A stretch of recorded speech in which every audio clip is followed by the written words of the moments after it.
So you have in front of you right now, we're going to start. Would anyone like to drink?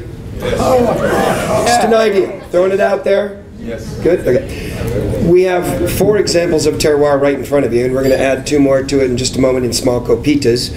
And what I'm going to do is ask you to join me tasting through them. And rather than me talking about each, I think we'll have the producers talk about their own as we go and maybe talk about what you're getting out of it and so forth. But we're going to start with someone who is not on the panel, and a great tequila in and of itself. I think most of you know Tequila Partida. I think Jacques. Hey Jacques, there's Jacques out there in the audience. I just saw you for the first time, brother. Tequila Partida, as you know, is from the Valley. And we wanted to use that as a starting point so that we can really start to see the difference in terroir. Now, what'll be fascinating here is that you have 3 of what we would call Los Altos or Highlands tequilas. Now, we're talking about terroir here, and it's like, okay, we know. Tom just told us the difference. We've got the Valley, we've got the Highlands, we can do that. Well, in his place, we're talking about different ranches. Here we're talking about 3 different producers doing it 3 different ways. And basically, the agave is coming from a very, very small area, very close to each other. And yet each one of them is absolutely completely different.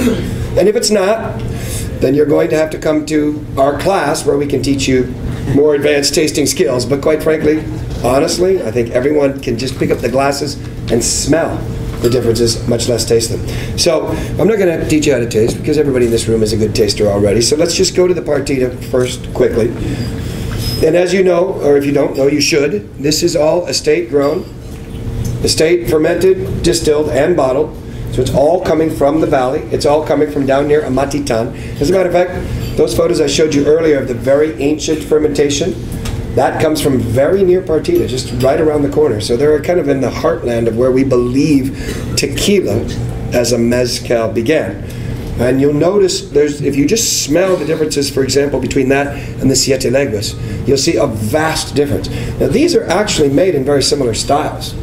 You know, they're both made fairly old world. That said, Partida does use temperature-controlled fermentation. They do use stainless steel, so it's a little bit different production there. And David has talked to you a little bit about the production in Siete Leguas, but you're going to see a marked difference in the agaves. Part of that is altitude, no question about it. Let's start breaking down some of these elements of terroir. Part of that is the soil type, no question about it. Part of that is the temperature. Because of the altitude, we're talking about slightly cooler temperatures. And you'll notice in the second glass, you get a more fruity, probably a more high acid tone to it, all right? You get a lot of fruitiness out of that. That said, it's made in the old world style. You saw the Tahona earlier with the ponies, okay? And Partida's not made that way. And so you get a completely different style. So man is involved, but let's just start with the basics. Valley and Highlands. Can you all smell the difference? You know, wait till you taste them if you haven't already. At this point, you're probably guzzling these, and I don't blame you a bit. I would. I'm surprised there's anything less in anyone's glasses right now. Now, I believe they're coming out with the copitas now. Am I correct? Yes? Thank you, Jeff. How different are they? Like night and day, right? Both brilliant. I mean, this is not a matter of good, bad, ugly. These are all great. But I'm with Jacques. I pretty much start every seminar when I'm teaching about terroir or agave in general with this juxtaposition of the Valley, and Partida is a perfect example of it, and then going to something like Siete Leguas, which is a very old world, very terroir-driven style of Highlands agave, and you can just see them side by side. They're remarkably different, are they not? Has everybody got that? Do we not have to belabor that? Ladies and gentlemen, Jacques Bazaine, thank you very much, Jacques.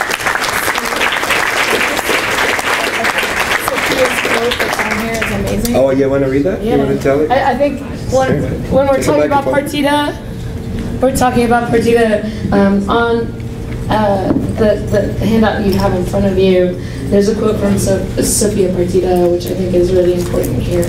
Which the land is number one. The land is everything. It's so true. It's like I'm pretty sure. I remember from being in San Luis del Rio that like Paciano allows his fields to rest after he harvests, after he's cared for a plant for 8+ years, and then it's like that the land itself needs to rejuvenate. You know, the land is everything, and that's where it all starts, the terroir. Who is that woman? Ladies and gentlemen, Misty Kalkofen from Drink in Boston. Would you be very much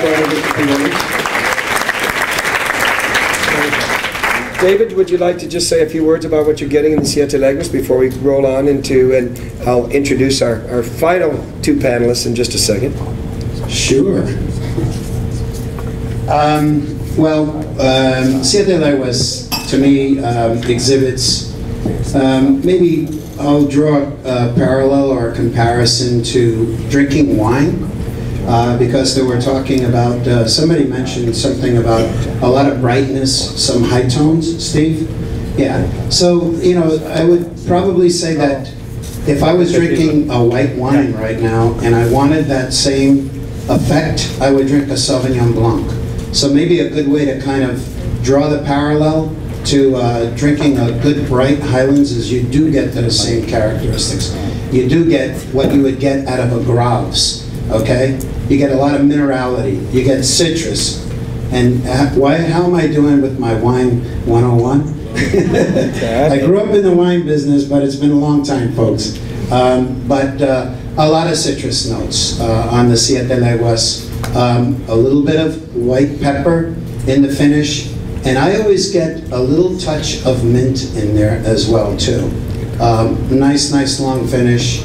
And if you like that, you can buy another bottle because I can promise you it'll probably taste the same next day, month, year, whatever. Thank you, Steve. Thank you, David. As you work your way through the tasting now, the next one will be the Siembre Azul. And now it gives me an opportunity to finally introduce our final two panelists here. You're going to hear a lot more from this gentleman in just a few moments when we finish tasting because he has a lot to say.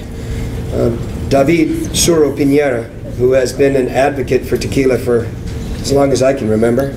As long as I can remember, there's been this little bar in Philadelphia called Tequila's Bar, which part of a restaurant called Los Catrines. The guy is like Tom, and like me, and like many of us on this panel, restaurateurs first and bar people first, that found this passion for agave as part of our passion for food and for beverage and for making people happy. He is the producer of Siembre Azul, and he's going to talk to us a lot more later on about the humidors, about the history and how this all evolved, and the social, economical, and environmental impact. There's a lot coming, believe me. We're not even close to being finished yet. He's also the founder of a very, very important thing that some of the people in this room have already been involved in, the Tequila Interchange Project, or TIPS as they're calling it.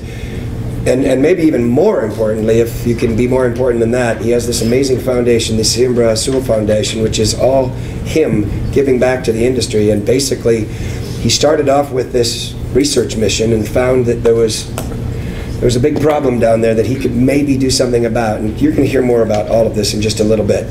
But this man, like Tomas, has been an advocate around the world for a long time. Let's give it up for David Suro right here.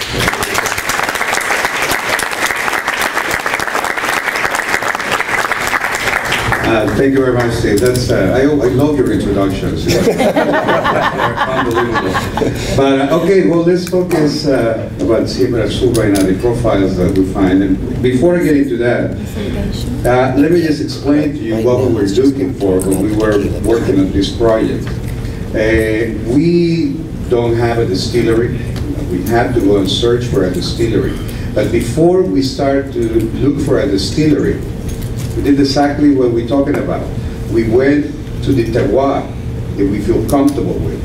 We went and looked for a distillery in the region of the appellation of origin that we think they can produce the tequila that we were looking for. So terroir is all what we are all about. And that's one of the reasons that one of my heroes in the industry is this guy sitting right next to us, Thomas Estes, who finally bring the concept of terroir where it should be on the tequila industry.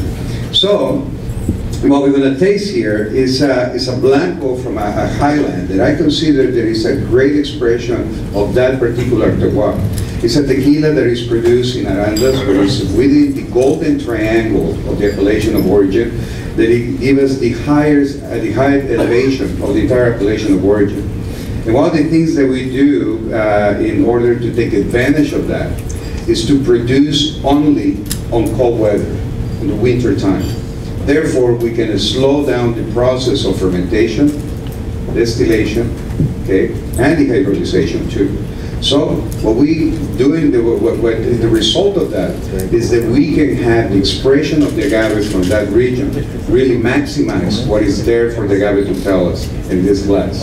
So we're going to find what you should find in a tequila from the Golden Triangle, like Ocho and Siete Leguas. You're going to find these very, very sweet notes, citrus, a lot of citrus, and the acidity of that region. So I think the Vivanco family, which is also a state grow agave, you know, the Vivanco family who produce Siete Leguas, is a family that before they get into the tequila production, they start with they were involved in agave production.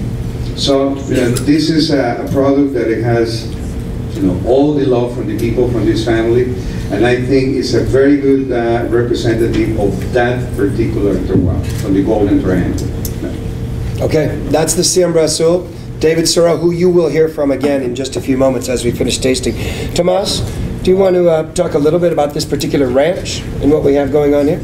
I want to talk a little bit about that beautiful Siembre Azul. For me, yeah, you should. For me, for the nose, it's honey, a lot of honey, very sweet brown. Then I'm getting what is not unusual for a highland tequila, which is cinnamon. We see it a lot in Centinela, but very well integrated cinnamon. This is what I'm getting, and I'm not suggesting you do, but if you find it now with this suggestion from a drunk, then that's up to you to take it or not. Then there's all these other herbs. There could be some spearmint, there could be some anise. Very complex and very full. Congratulations. And also to you, David. It's beautiful. And to you, Jaques. Jaques. Otherwise known as Jacques. Or Jaques. Jaques. So, I start, when I have a glass and a microphone in my hand, I start smelling the microphone sometimes. I forget which I'm tasting and into which I'm speaking because I'm sober. Later, I will know the difference. So let me. I haven't gotten to mine yet. I was enjoying David's. Let me just get a whiff of this. If any of you want to see what you're finding on the nose. For me, it's like confectioner's sugar, powdered sugar. I almost got microphone for a second. It's really very much like RCA right now.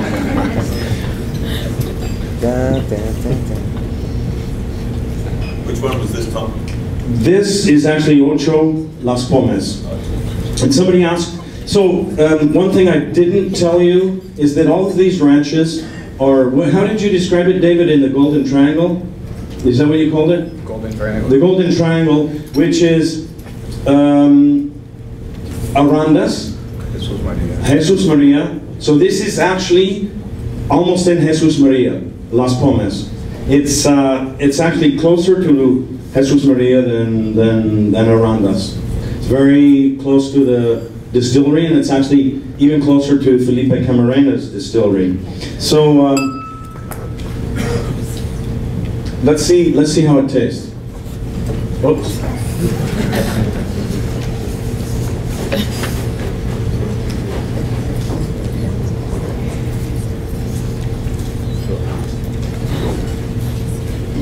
These glasses have been poured how long ago? Like 40 minutes? 40? No more. 2 hours ago. 2 hours ago. So I find that Ocho and other tequilas, but I know Ocho for sure, opens up in the glass. It evolves once it's in a glass, like wine. Whoa. This now has really opened up.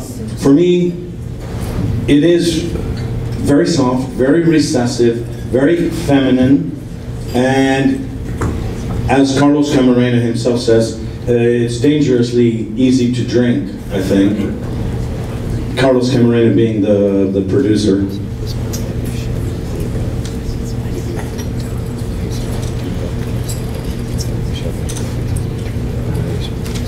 There's a kind of fruity nectar quality to it. There's some spearmint. I don't find the cinnamon that I did very strongly in Siembre Azul. There's a little wave of citrus that comes towards the mid to later palate for me.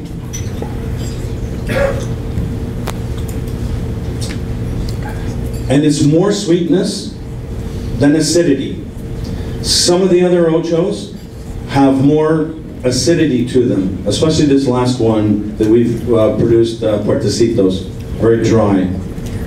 So for me, tequila, again, is very similar to wine in that it has both fruit and acidity. And in order to have them be in the most pleasing way, they need to have the right balance. So that's all I have to say about that. All right. Thanks for that was good. me. That's all. You like those tequilas so far? What do you think? Are the tequilas okay? Good tequilas?